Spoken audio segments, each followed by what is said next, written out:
Okay, this is a split squat with a pronation bias. So we're really focusing on foot mechanics during this exercise. What we want is a slant board that's about 5 to 10 degrees, so a very slight slant. We're going to place our foot on the slant board with our pinky toe towards the bottom.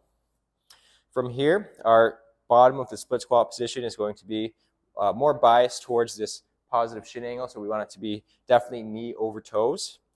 And we want our bottom knee kind of stacked under our hip, okay?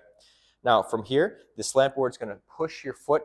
It's going to make it so that your foot kind of wants to ride towards the outside. And naturally, reflexively, what we're going to do is we're going to put more weight into that inside part, middle part of our foot, right? So most of the weight will end up being on the big toe side under this first metatarsal, as well as on the heel, but again, on that inside part more so.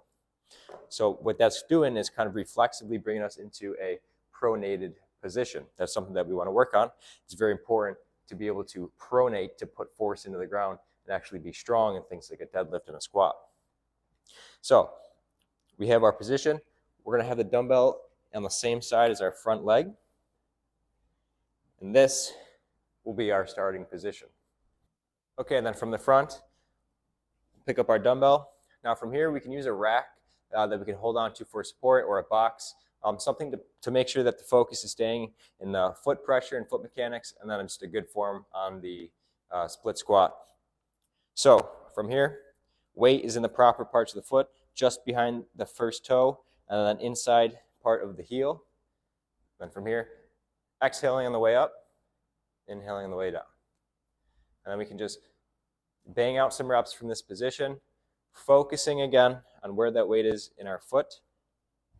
And again, use a rack or a box for support here, again, just to make sure that we're focusing on the right things during this exercise.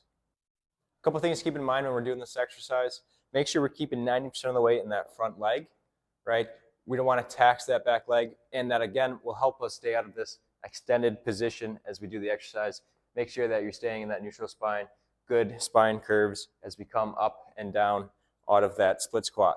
Again, weight stays in this front leg even as we come up, and that helps keep us from overextending in that slow back. Give that a shot.